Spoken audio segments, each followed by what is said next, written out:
Today we're going to be having a look at the relegation battle, specifically at some of the best players involved in this season's relegation battle and trying to place them at new clubs come the summer. I've got 6 teams involved today: Burnley, Brentford, Everton, Forest, Luton and Sheffield United. Yes, I'm aware.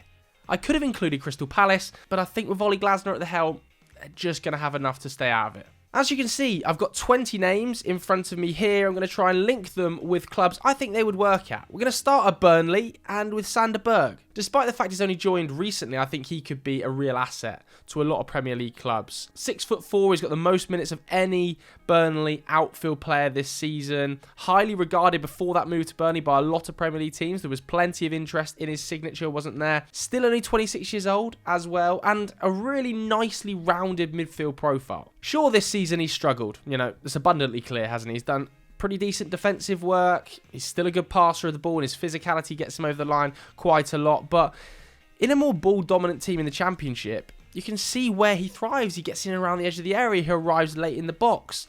I still think there's a lot that Sander Berge could contribute. I think that Wolves could do an awful lot worse. I think they might potentially lose midfielders this coming summer. I also think that Fulham potentially could lose midfielders in the form of a João Palhinha. I also think he would be okay at Brighton. I think their midfielders looked a little bit lightweight this season without a player like Moises Caicedo in there. I think Baleba has quite hit the ground running yet. Still think they're a couple of bodies short, so I don't think he would be the worst option if you could get him for cheap. I think similar could be said for a player like Josh Cullen, who I'm going to suggest at Bournemouth. Because again, a little bit like Sander Berge, not fantastic this season, fairly limited minutes. But last season, what we saw from him in the midfield, his ability to break the lines with his progressive passes, his acute little balls around the corner, I think could be a real threat for a team like Bournemouth. So for me, if you get him for cheap, again, I think he should be staying in the Prem, Josh Cullen. As should Wilson Odobert for me. And I feel like this is maybe more of a gut feeling because he's still only 19, you know, signed for 12 million euros from Troyes. But when I watch Burnley, there is something there. I think, you know, Crystal Palace, potentially, haven't really seen the best of França, have we, since he's arrived there? I also think Fulham, again, not the worst option. You know, Willian is not getting any younger. Odobert might be a sort of heir to the throne. Very direct, very, very good in 1v1s. It's a tough placement on Odobert. I just don't think he should be playing Championship football next season. Okay, moving on to Brentford, who I think probably will be safe, but they are still in and around this relegation conversation right now, aren't they? And Bryan Mbeumo, for me, is still one of the most underrated players in the league. He's only 24 years old. He can play all the way across the front line. He's incredibly hard-working and tenacious. He'd be great at Liverpool. I really think he'd be great at Liverpool. His off-the-ball work, clinically underrated. But his on-the-ball work, wow. There was 17 goal involvements in the league last season. It's 10 already this season. But look at how well-rounded his profile is. His off-the-ball aggression, his contribution in forward areas. He profiles perfectly for a top team like Liverpool. But I also think, you know, Man United, absolutely ideal. Not enough hard workers off the ball. Not enough technical quality on the ball. I think he'd be great there. I also think he'd be an outstanding fit for Tottenham Hotspur if Timo Werner goes back. I think Mbeumo could be placed at every team on this list. I think those 3 sides would probably be the outstanding options, though. Next up, we've got the captain, Ivan Toney, who's still only 28, by the way. And he's only just turned 28, I think, a couple of weeks ago. Goal-scoring monster. I think since he turned 23, he's gone 24 goals, 31 goals, 12, 20 last season. He's got 4 since coming back from his ban. Let's just place him straight away. I think he'd be a great partner for Rasmus Højlund. I think they'd interchange really nicely. He could learn an awful lot from Toney. I think his temperament is exceptional as well. He's the captain of Brentford. I also think he'd be pretty good at Arsenal. I don't think he should be Arsenal's first choice just because they are a level ahead of where Man United are. I think if they're going to sign a striker for huge money this summer, they should really go for one of Europe's best players. I also think he would be a pretty nice fit for Chelsea, who are lacking a little bit of experience and, crucially for me, lacking a little bit of nastiness. I think they lack that maturity of when they're in front, going to ground, winning free kicks, being a bit of a bully, and I think that's exactly what Ivan Toney is and can add to that team. I think he'd be a really, really good fit for Chelsea. And then we've got Yohan Wissa, who's had another great season. Few injury problems, but 7 goals again this season, 7 last season, 7 the season before, so he's on course for his best tally in the Premier League. Before that, it was 25 across 2 seasons in France, wasn't it? I think he'd be a nice fit for a Newcastle. Able to potentially play out on that right-hand side where Miguel Almiron plays, who hasn't contributed massively to the team in terms of goals. I think Wissa's goal tally this season alone is more than Almiron has produced in 5 of his 6 seasons in a Newcastle shirt. I just think that'd be a pretty cool fit. He works so hard, he's super dynamic. How Eddie Howe likes to set up his team with this hyper-physical press from players like Anthony Gordon, Joelinton, Longstaff, Isaac. I think Wissa would fit really nicely into that athletically. He's a super intelligent player as well. For me, that'd be a cool fit, man. I really like Yohan Wissa. Let's go to Everton, who, with their potential points deduction, could really get dragged in. And they do have financial difficulties, don't they? Meaning they probably will have to sell 1 or 2 players this coming summer. And if that is the case, you think Jarrad Branthwaite, one of the first names that could potentially be out the door. You know, 21 years old, still super young, 6'5", left-footed, highly athletic. I think one of the fastest sprint speeds of any Premier League footballer so far this season. One of the fewest times dribbled past of any defender in Europe, Jarrad Branthwaite. I really think he is an exceptional level talent. I think there's going to be a lot of interest from him. Obviously, we've seen the reports linking Manchester United with Jarrad Branthwaite, but how does he fit with Lisandro Martinez? That would be 2 left-footed centre-backs, wouldn't it? Not the easiest to pair together. We know Erik ten Hag wants a right footer and a left footer. He has operated at right centre-back. He did so under Ruud van Nistelrooy at PSV to much success, it has to be said. You know, there are quotes from Van Nistelrooy talking about how 2-footed he is, how he's very comfortable on the right-hand side. Could he do that in the Premier League? Could he adapt? Having said that, you know, United's defensive injury problems, particularly to Lisandro Martinez, have been so bad this season. Maybe Branthwaite starts over him. Next up, we've got Amadou Onana. I think, again, would be a really nice fit for Arsenal, to be honest with you, to partner Declan Rice. And if that was to happen, my goodness, the physicality in there would be unmatchable. Because again, we're talking about a 6'5", 22-year-old that covers the ground like almost nobody else. He's got one of the most unique profiles in the Premier League. You know, defensively very, very sound, wins absolutely everything in the air. I do think, though, his profile, he needs to improve a little bit on the ball. And I'm sure he will because he's super young and he's playing in teams like Everton that aren't ball dominant and he's not being asked to do things on the ball like he would be at a top team. So I'd be interested to see how his passing develops because, you know, not outstanding there, and it wasn't outstanding when he was in France either on the ball, but off the ball. I mean, him and Rice in midfield, he'd allow Rice to get a little bit further forward.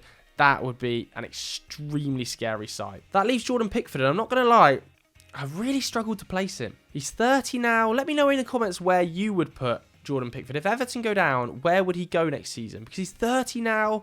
I think he's an experienced leader in that team. Still one of the top 10 goalkeepers in the league by XG and goals prevented. So he is still very, very decent. Could he potentially go to a Chelsea? Is that too rogue? Sanchez hasn't quite lit the world alight this season. And you'd have to say, despite the fact he's had a good couple of months, Petrovic clearly isn't the finished product yet. So I'll chuck him in Chelsea. I don't really like that fit. I don't see it happening. I'm just really struggling to find a destination for him. All right, we're going to go to Nottingham Forest now, who, again, still involved really quite heavily in this relegation battle, aren't they? Taiwo Awoniyi, who, again, has a very unique profile. He's still only 26 years old. He's very hardworking, very physical, and intelligent enough to get himself in good goal-scoring areas consistently. 10 in 17 starts last season, wasn't it? I think in his final Bundesliga season, it was 15. 6 goals, 3 assists this season. I think Crystal Palace could do a lot worse than a Taiwo Awoniyi. Mateta and Edouard, I think their best Premier League goal tallies are 6 apiece. So Awoniyi's already hit that number this season. Last season, blitzed through that number. I also think he would be a good option for West Ham. I think Awoniyi's ability off the ball with his channel running and his physicality suits a David Moyes system. I know that Jarrad Bowen's done a great job up there this season. He's scored a bucket load of goals, but I like him playing off a player like Antonio. And I think that Awoniyi could be that guy. You know, his non-penalty goals, outstanding. Creatively, not too bad. Works extremely hard off the ball. Next up, we've got Anthony Elanga, who I think would be a really fun fit for Newcastle. A bit like Johan Wissa, on that right-hand side, where Miggy Almiron plays his football, works super hard off the ball. He's top 25% for non-penalty XG. He's top 15% for expected assists. You know, he's got the pedigree of coming from and experiencing the pressure at a club like Manchester United. He's still 21 years old. There's so much left to come from Anthony Elanga. I think he's a really good player, and I think he would really suit an Eddie Howe system. All right, Morgan Gibbs-White. One of my favourite players on this list. He's a player who doesn't necessarily pop in his underlying statistics like some other players on this list. We can see him here. You know, nothing really stands out. But he is without doubt one of the best players to watch.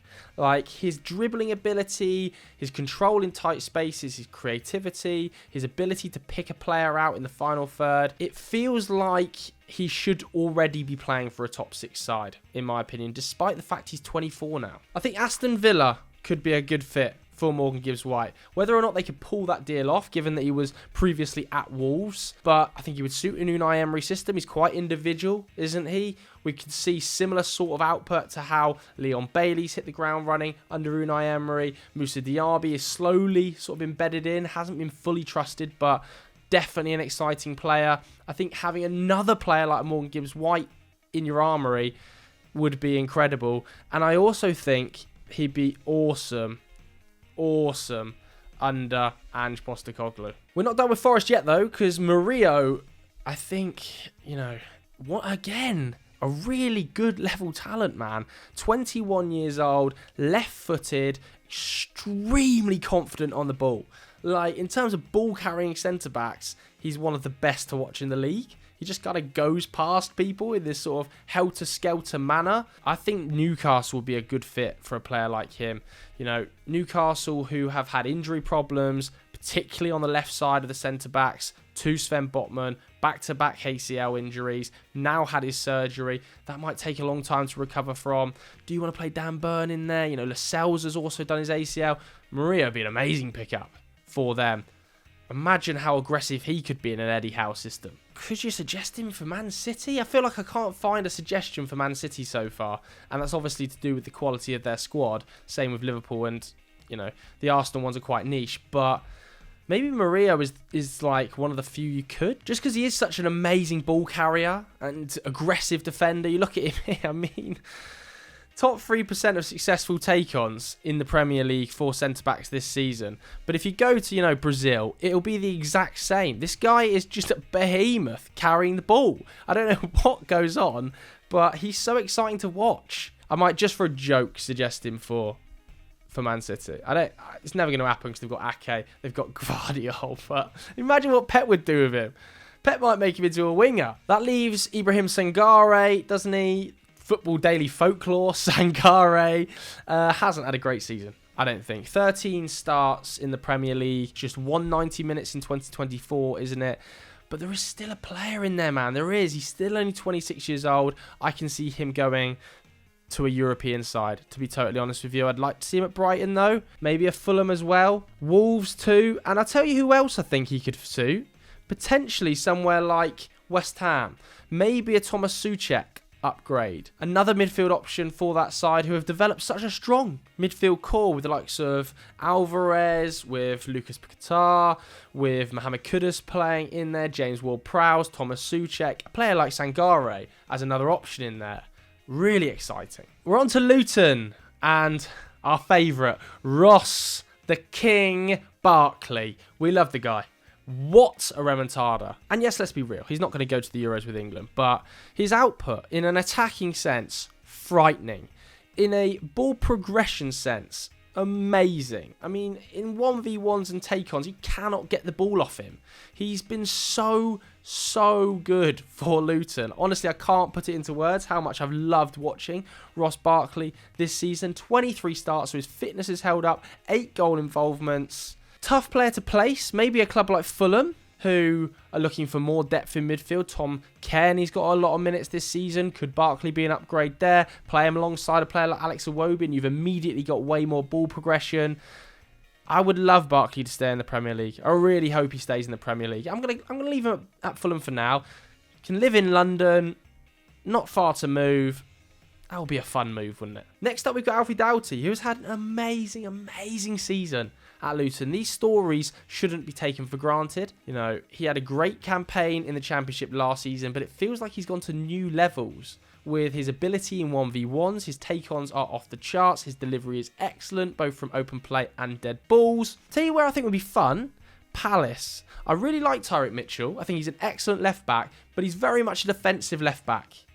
Doesn't offer loads going forward in terms of chance creation.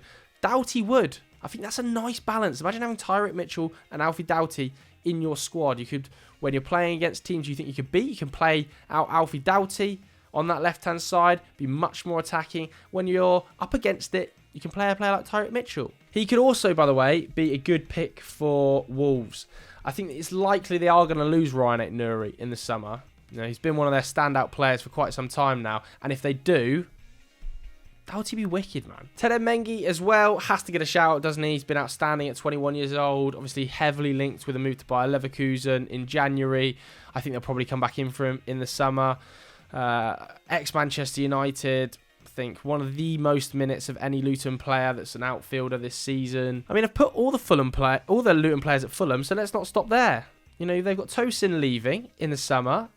Mengi be a great pickup as a Tosin Adarabioyo replacement. At Sheffield United, you've got Hamer, haven't you? Souza, and I think Bogle. Start with Hamer because he does have the creative numbers and had the creative numbers in the Championship to stay in the Premier League. I think West Ham, again, a nice fit for him. Don't think he'd be a starter there, but I think he would add more creativity to a team that is already starting to feel very deep in that area. Vinny Souza, I think, would add some real steel in Brighton's midfield as well. A little bit underrated, Vinny Souza. I think he's had an okay season, given how poor Sheffield United have been. He's still putting up, 6 tackles and interceptions, isn't he, this season? He's spoken about not getting into the Brazil side because of the way Sheffield United play, and I think that's caused a little bit of backlash amongst the Blades.